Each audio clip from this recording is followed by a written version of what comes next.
আরে তুই তো বললি বিয়ে করেছিস। আরে আমি না, সাব্বির বিয়ে করেছে। আমার না খুব ভয় করছে জেরিন। তোমার ভয় পাওয়ার কি আছে এখানে? সাব্বিরকে ওদের বাবা মা মানলে মানবে, না মানলে নাই। এখানে তোমার ভয় পাওয়ার তো কিছু নাই। তুমি মেনে নিতে না পারলেও সাব্বির তোর বউকে এখন আর অস্বীকার করতে পারবে না, সেজন্যই বলছি মেনে নাও। মায়ের সব কিছু নাটক করছে। দেখবি বড় চাচু রুম থেকে বের হবে আর তখনই সাব্বিরের বউকে মেনে নিবে, আবার খাবারও দিবে।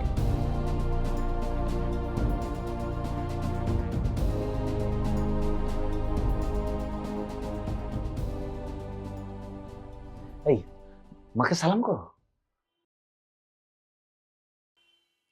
ওনাকে তো সকালেই আমি সালাম করতে চাইছিলাম, কিন্তু উনি দেয় নাই। আর পায়ে হাতে সালাম করা আমার একদম পছন্দ না। মিথিলা, তুমি মাকে কেন উনি উনি বলতেছো? মা তো তোমার শাশুড়ি, ওনাকে মা বলে ডাকবে। মিথিলাকে নিয়ে এখন প্রীতি রুমে যা, ওখানে গিয়ে হাত মুখ ধুয়ে ফ্রেশ হয়ে নে। প্রীতি আপুর রুমে আমরা ওখানে গিয়ে থাকবো? ওখানে তো থাকতে বলিনি, ওখানে গিয়ে ফ্রেশ হয়ে খাবার টেবিলে আয়, যা। ও হ্যাঁ, আমাদের তো আসলে খুব ক্ষুধা লাগছে। আচ্ছা মা, তাহলে আমরা থাকবো কোথায়? সেটা বিয়ের আগে চিন্তা করলে ভালো হতো, সেটা তো আর করিস না। বাড়ি ভর্তি লোকজন, মেহমানের অভাব নেই। হুট করে বিয়ে করে বসে থাকলেই হলো? এই বাড়িতে এত লোকজন থাকার কোনো ব্যবস্থা আছে? আচ্ছা ঠিক আছে, থাক, আমার এখন এসব নিয়ে চিন্তা করার দরকার নেই, তুমি তো আছোই। মিথিলা চলো তাহলে আমরা তাড়াতাড়ি গিয়ে ফ্রেশ হয়ে খেয়ে নিই, চলো চলো। শোনো, আমি তোমাদের বিয়েটা মেনে নিয়েছি, কিন্তু আপাতত এই বাড়িতে কিছু নিয়ম কানুন আছে, সেগুলো তোমাদেরকে মেনে চলতে হবে। বিশেষ করে আমার কথা মেনে চলতে হবে, তা না হলে কিন্তু আমার না খুব ক্ষুধা পেয়েছে। মা, আমরা তো আছি, আমরা তো এই বাড়িতেই থাকবো, তাই না? নিয়ম কানুন যা আছে সব পরে জানা যাবে। আমাদের ক্ষুধা লাগছে, আগে আমরা খেয়ে নেই, তারপর চলো চলো চলো। এই মিথিলা চলো চলো, আসো আসো আসো।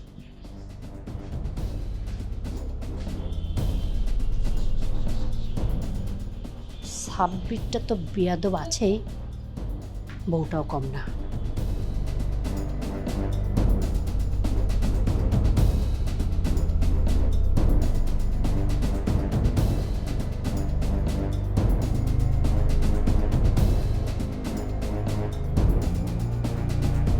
একটু কোনোভাবে দেখো না একটু। না রে শোন, আসলে আমি খুব বেশি ঝামেলার মধ্যে পড়ে গেছি। সব তো তুই জানো, এমন তো না যে তোর অজানা কিছু আছে, তাই না? একটু চেষ্টা কর না, কোনোভাবে ম্যানেজ করতে পারস কি না। না আচ্ছা ঠিক আছে, আমি তো পরে ফোন দিচ্ছি। হ্যাঁ ওকে। কি ব্যাপার, একদম ঘরে ঢুকে চুপচাপ বসে আছো যে? খুব ভয় পেয়েছো না? আপনি তো আমাকে বসাইতে বাধ্য করলেন ঘরের ভেতরে। ওই সময় যে আপা ওয়াশরুমে ছিল, একটু আমাকে বলবেন না? তাহলে কি আর আমি এইসব কথা বলতাম? আমি তোমাকে ইশারা আঙ্গিতে বলেছিলাম, তুমি শোনোনি। ভয় পেও না, আমিও ভয় পাইনি, কিন্তু সারাক্ষণ আমি ঘরেই ছিলাম, এখন একটু বেরিয়েছি। আপনি তো বের হবেন দুলা ভাই, আপনি তো আপার বিরুদ্ধে একটা টু শব্দ বলেন না, সেটা আমি জানি। আর আপা আপনাকে কিছু বলবেও না। বলছে বলবে না, কিন্তু যেটার জন্য অপেক্ষা করছিলাম না সেটা হয়েছে। ভাইজান আপার সাথে কথা বলেছে, তোমার আপার সাথে। মানে আপা রাজি হয়েছে, সাব্বিরের মেনে নিছে? ভাইজানের কথাই মেনে নিয়েছে। সাব্বির এবং সাব্বিরের বউর সাথে কথাও বলেছে, শুধু কথা বলে নাই, তোমার পরামর্শ মতো গলার চেন সাব্বিরের বউকে উপহার দিয়েছে। Yes! যাক, অবশেষে তাহলে প্রবলেমটা সলভ হলো। হ্যাঁ, সাব্বিরদের মেনে নেওয়ার সমস্যাটা সমাধান হয়েছে, কিন্তু আরেকটা সমস্যা দেখা দিয়েছে। ওরে আল্লাহ, দুলা ভাই আবার কি সমস্যা? সাব্বির আর সাব্বিরের বউর থাকা নিয়ে সমস্যা। ওরা থাকবে কোথায়? এই বাসায় তো আর কোনো এক্সট্রা রুম নেই। এটা তো একটা বড় সমস্যা দুলা ভাই। ওরা থাকবে কোথায়? আর ওদেরকে তো ড্রয়িং রুমে থাকতে দেওয়া যায় না, তাই না? ভাইজান নাকি তোমার আপাকে বলেছে তার রুমটা সাব্বিরদের জন্য ছেড়ে দেবে। কি বলে? তাহলে উনি থাকবে কোথায়? উনি বলেছে যে ডাইনিং স্পেসে একটা সিঙ্গেল খাট বিছিয়ে ওখানেই থাকবে।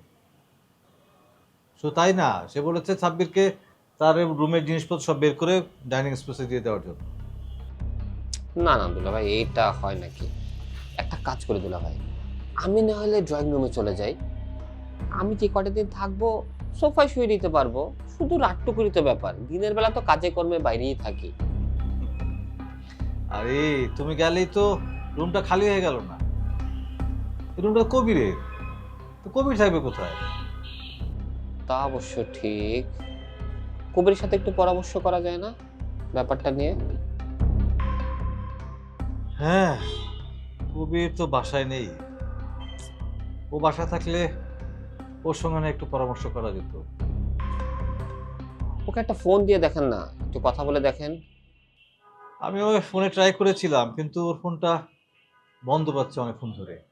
তাহলে এক কাজ করে দিলে ভাই, আমি একটা ফোন করে দেখি, যেহেতু রাত হয়ে গেছে সিদ্ধান্ত এখনই নেওয়া উচিত। দেখো তো কল করে পাও কিনা। দেখছি।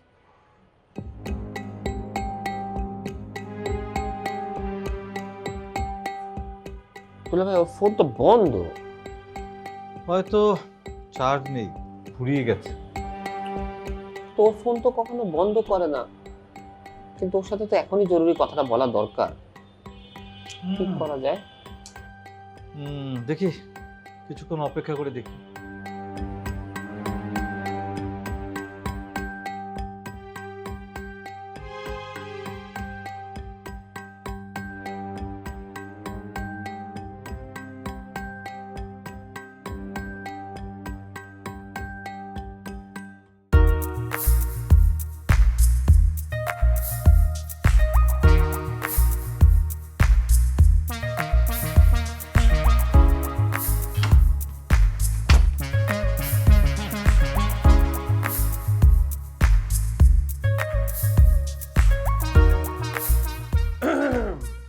কি ব্যাপার সাব্বির, হল থেকে এসে তো একদম দেখি কাজের ছেলে হয়ে গেছো। ঝাড়ু হাতে ঘরটর গুছাইতেছো, কি ব্যাপার? কি করবো ভাইয়া, হলে তো কাজের মানুষ নাই, একা থাকি, নিজের কাজ নিজেই করতে হয়। কিন্তু এখন তো তুমি একা না, তুমি তো এখন ম্যারিড। এটা রাখো, আসো আমার বুকে আসো, তোমার একটু কংগ্রাচুলেশনস বলি। I am so happy. Thank you so much ভাইয়া। You welcome. আচ্ছা ভাইয়া, আমি বিয়ে করেছি, তুমি তো জানলা কি করে? তুমি তো বাইরে ছিলে। আসে আসে এসব খবর ওয়াইফাই এর মতো আমার কাছে চলে আসে। আচ্ছা তুমি যদি জানো তাহলে সারাটা দিন কেন আগে আসলে না? সারাটা দিন আমার উপর দিয়ে কি ঝড় গেছে তুমি জানো? শোনা, এইভাবে কাউকে না বলে যদি বিয়ে করে ফেলো তাহলে তো ঝড়ঝাপটা হবেই। বাই দ্য ওয়ে, আমি বুঝতেছি না, তুফানের ব্যাগ এভাবে ঠান্ডা হয়ে গেল, মানে কি করছিস? সারাদিন মা মানসিক অত্যাচার করার পর এই কিছুক্ষণ আগে মা আমাদেরকে মেনে নিচ্ছে। কংগ্রাচুলেশনস। আচ্ছা তুই আমার একটা কথা বলতো, সত্যি করে বলবি, যে এভাবে হুট করে কাউকে না বলে বিয়ে করে ফেলছিস, কি ব্যাপার? মানে পয়সাটা এসে গেছিলি নাকি? হ্যাঁ, আমাদের টাকা ভাইয়া না ফেসে গেলে কিভাবে হুট করে বিয়ে করি? এই জানতাম। আর শোনো না, বলো। মিথিলার তো বিয়ে ঠিক হয়ে যাচ্ছিল, একটা পাত্রের সাথে প্রায় বিয়ে ঠিক করে ফেলছিল বাবা, তাই মিথিলা রিস্ক নিতে চায়নি। তো হঠাৎ করে আমার হলে চলে আসছে ব্যাগপত্র নিয়ে, আমি কি করবো এখন? ওকে নিয়ে তো হলে থাকতে পারি না। বাসায় নিয়ে আসলাম, আর একটা অবিবাহিত মেয়েকে তো বাসায় নিয়ে আসা যায় না, একদম বিয়ে করে তারপর নিয়ে আসলাম। তো সে কোথায়? সে প্রীতিয়াপুর রুমে। প্রীতি রুমে? ওকে। আচ্ছা তুই আমার একটা কথা বলতো, নতুন বউকে রেখে তুই বিছনা ঝাড়ু মারু নিয়ে এখানে কি করতেছিস? নতুন বউকে নিয়ে এখানে থাকার প্ল্যান করতেছিস নাকি? হ্যাঁ, কি যে বলো না ভাইয়া, নতুন বউ নিয়ে এরকম খোলা জায়গায় থাকা যায় নাকি?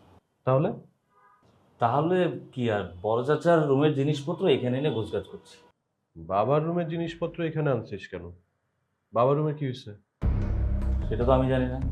চাচা আমাকে ডেকে বললো যে তার রুমের জিনিসপত্র এখানে নিয়ে আসতে, সে নাকি এখানে বিছানাপত্র পেরে থাকবে, আর আমাকে বললো আমি যেন তার রুমে গিয়ে ঘুমিয়ে থাকি। এই মানে বাবা এখানে থাকবে? হ্যাঁ। এই সিদ্ধান্ত তোকে কে দিছে? এই সিদ্ধান্ত কে দিচ্ছে তা তো আমি জানি না, আমাকে বললো নিয়ে আসতে, তাই আমি নিয়ে আসতেছি। আর গেস্ট রুমটা তো খালি নাই যে ওখানে থাকবে। আর আগে যদি জানতাম বাসা ভর্তি এত লোকজন, তাহলে কি আমি বিয়ে করে হুট করে এইভাবে বউ নিয়ে চলে আসতাম? শোন, তুই আর বাবার রুম থেকে এখানে কোনো কিছু আনবি না। তুই এখন যা যা আনছিস সব কিছু গিয়ে বাবার রুমে রেখে আসবি। তাহলে তাহলে আমি আমার বউ নিয়ে কোথায়? হ্যাঁ, আমি সেটা জানি তুই কই থাকবি, এই টেনশনে পড়ছিস তো। আমি সলিউশন দিচ্ছি। কি? তুই বাবার জিনিসপত্র বাবার রুমে রাখ, তুই আমার রুমে থাকবি। আমি আমি ছেড়ে দিব না, ঠিক আছে? তুই শুধু যা যা আনছিস সেগুলো দিয়ে আয়, আর টেনশন করিস না, বাবার সাথে আমি কথা বলবো, ঠিক আছে? ঠিক আছে। যা যা, তাড়াতাড়ি কর। যা।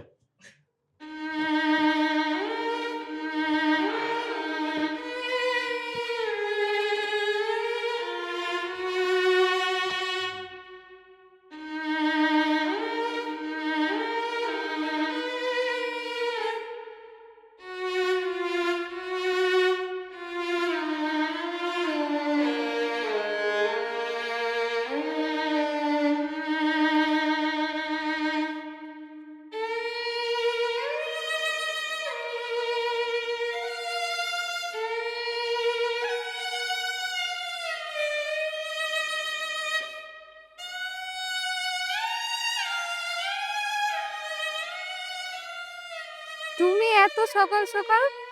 আমি তো ভেবেছিলাম তুমি অনেক বেলা করে ঘুমাও। না, আমি সকাল সকালই উঠি, কিন্তু উঠতে ইচ্ছে করে না, বিছানায় শুয়ে থাকি। আগে তো অনেক তাড়াতাড়ি উঠতাম, এখন পড়ালেখা নেই, কাজ নেই, তাই শুয়ে থাকি।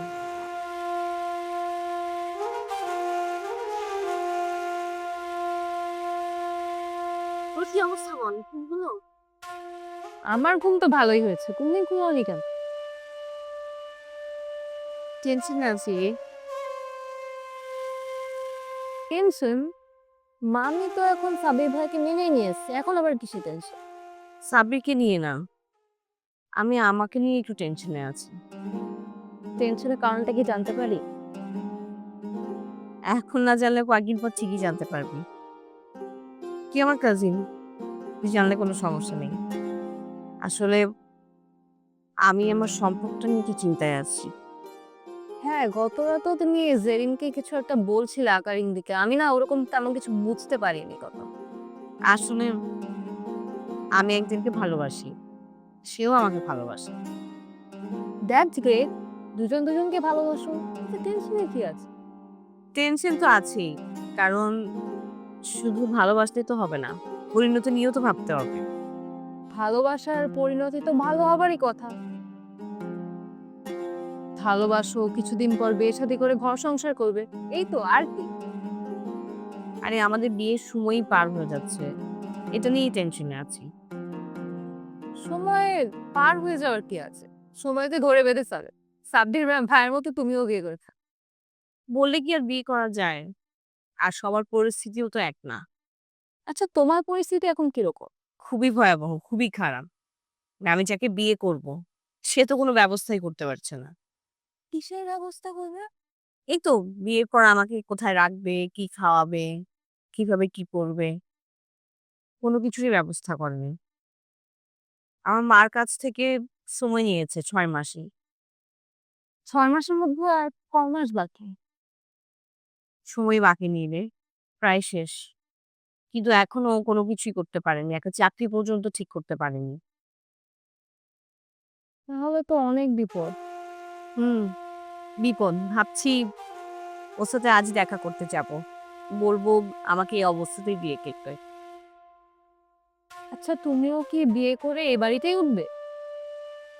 পাগল, আমি কিভাবে এই বাড়িতে উঠবো? সাব্বির তো ছেলে, ছেলে তো বিয়ে করে বাবার বাড়িতেই ওঠে, আর আমি তো মেয়ে, মেয়েরা বিয়ে করে যায় শ্বশুর বাড়ি। কিন্তু তুমি তো বললে তার এখন সেই অবস্থা নেই, তাহলে কি করবে? দেখি, তার সাথে দেখা করি, দেখা করে বলি কি করা যায় ব্যবস্থা করতে। বলবো প্রয়োজনে আমি গাছতলায় থাকবো, তারপরেও আমাকে এখন বিয়ে করতে। আচ্ছা, কখন যাবে? ফোন করে দেখি কখন অ্যাভেলেবেল আছেন, দেখা করতে পারবে, তখনই যাব। আচ্ছা, তুই যে ছাদে চলে আসলি, দাদি কোথায়? দাদি তো ঘুমাচ্ছে। ও, তাহলে ঠিক আছে। সাব্বিরের বউ উঠেছে ঘুম থেকে? মেবি না, আমি যখন এসেছি তখন দেখিনি। চল হাঁটাহাঁটি করি।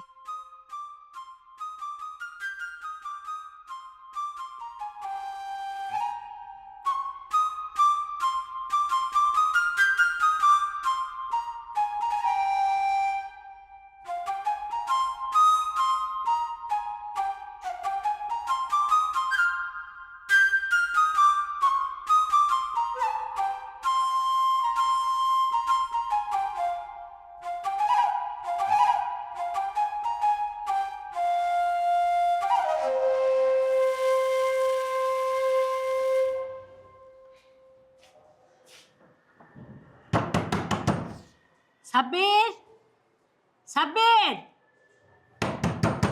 এই দরজা খোল, দরজা খোল, সাব্বির।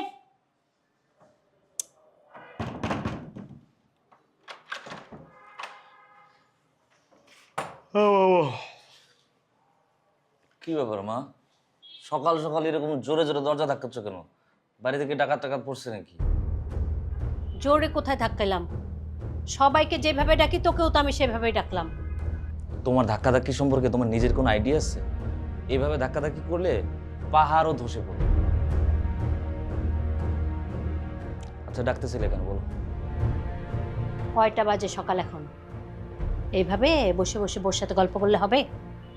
মা আমি গল্প করতেছিলাম না, আমি ঘুমাচ্ছিলাম। আজ তুই না হয় ঘুমাচ্ছিলি, মিথিলা কি করতেছিল? এতক্ষণ ধরে যে ডাকাডাকি করতেছিলাম, ও এসে দরজাটা খুলে দিলে পারতো না? মা আমি আর মিথিলা দুইজন একসাথে ঘুমাচ্ছিলাম। ওই মেয়ে এত বেলা পর্যন্ত ঘুমায়? ডাক ডাক, ওকে ডেকে তোল। মা ওকে এখন ডাকাডাকি করা যাবে না, ও ঘুমাচ্ছে, ঘুমাক না। তুমি কি বলবে আমাকে বলো। কেন ডাকাডাকি করা যাবে না? আর তোকে কি বলবো? ওকে উঠায় রান্নাঘরে পাঠা। ও রান্নাঘরে গিয়ে কি করবে? রান্নাঘরে যে ঘুমাবে। মা তোমার কি মাথা ঠিক আছে? ও রান্নাঘরে গিয়ে কেন ঘুমাবে? রান্নাঘরে যেয়ে মানুষ কি করে?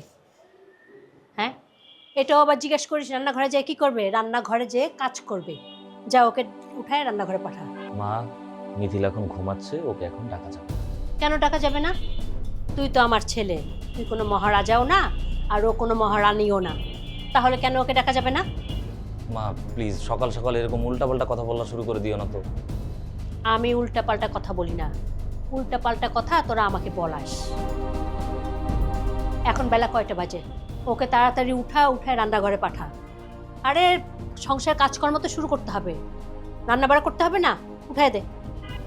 মা আজকে ওর এই বাড়িতে প্রথম দিন, আর তুমি আজকে বলতেছো ওকে রান্নাঘরে গিয়ে কাজ করতে। প্রথম দিন হয়েছে তো কি হয়েছে? আজকে কি ও খাবে না? নাকি তুই খাবি না? একটু পরেই তো নাস্তা খাওয়ার জন্য ব্যতিব্যস্ত হয়ে যাবি, তখন খাবার কোথায় পাবি? মা তুমি একটু করো না প্লিজ। এই তো প্রার্থনা আমার এতক্ষণে লাইন আসছে। হ্যাঁ, আমি কি তোদের সংসারে কি দাসীবাদ দিই? তোরা এক একজন যার যার ঘরে আরাম করে ঘুমাবি, আর আমি এই সংসারে একাই খাটতে থাকবো? মা তুমি এরকম চিৎকার চেঁচামেচি করো না, আমি ওকে এখন ডাকতে পারবো না। চিৎকার কি দেখছিস? এখন তো চিৎকার শুরুই করি নাই। তোদেরকে এই বাড়িতে আশ্রয় দিছি বলে কি সবকিছু মেনে নিব নাকি? এখনই ওকে ডেকে রান্নাঘরে পাঠা, নাইলে কিন্তু একদম খাওয়া দাওয়া বন্ধ হয়ে যাবে। তোমার যা খুশি তুমি করো, যাও। আমি ওকে এখন ডাকতে পারবো না, রান্না করে পাঠাতে পারবো না, যাও।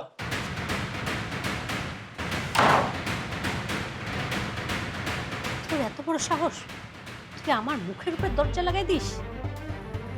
2 দিন হলো না বিয়ে করলি, আর অমনে তোর কলিজাটা এত বড় হয়ে গেল? অমনে বোর আঁচলের তলায় ঘুর ঘুর ঘুর করবি, তাই তো? দরজা খাচ্ছি আজকে, আর তোর আছে খাওয়া ছুটাই দিব আমি।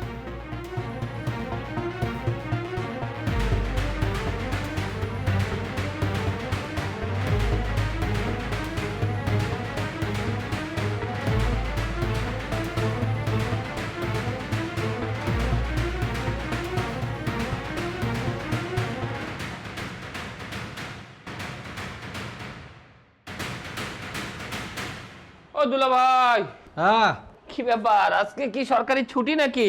কই না তো। তো এত বেলা পর্যন্ত বাসায় বসে আছেন যে? আরে বাবা, ডাইনিংয়ে নাস্তার জন্য বসে আছি, আজকে অফিসে দেরি হয়ে যাচ্ছে। আমিও তো আসতাম নাস্তা খেতে, খুব ক্ষুধা লাগছে দুলা ভাই, খুব ক্ষুধা লাগছে। কিন্তু টেবিলে তো কোনো নাস্তার আয়োজন দেখছি না। কিন্তু দুলা ভাই আপা তো সবসময় নাস্তা রেডি করে টেবিলে রেখে দেয়, আজকে কেন বুঝলাম না। ঘুম থেকে কি উঠে নাই নাকি দুলা ভাই? শরীরও ভালো আছে, ঘুম থেকে উঠেছে। তাহলে নাস্তা নাই কেন? সেটাও তো বুঝতে পারছি না।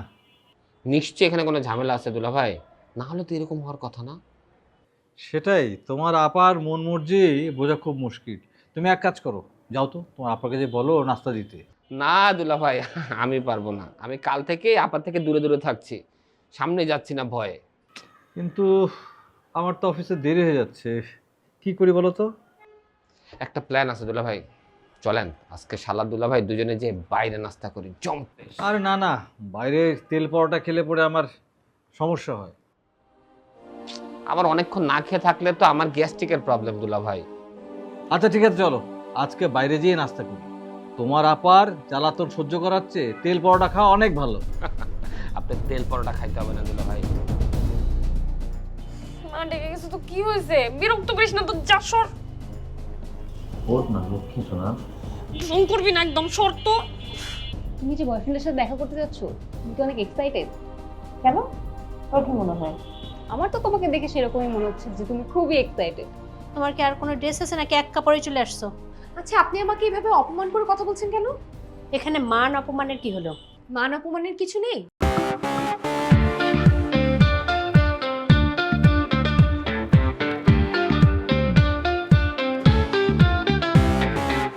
চোরাস্তে ভাসি, বালির ঘর বাঁধি, স্বপ্নের ফেরিওয়ালাটা দিয়ে যায়। জীবনে কুয়াশা ধোয়াটে পথ, আলো আধারের সাথে খেলা চলেই যায়।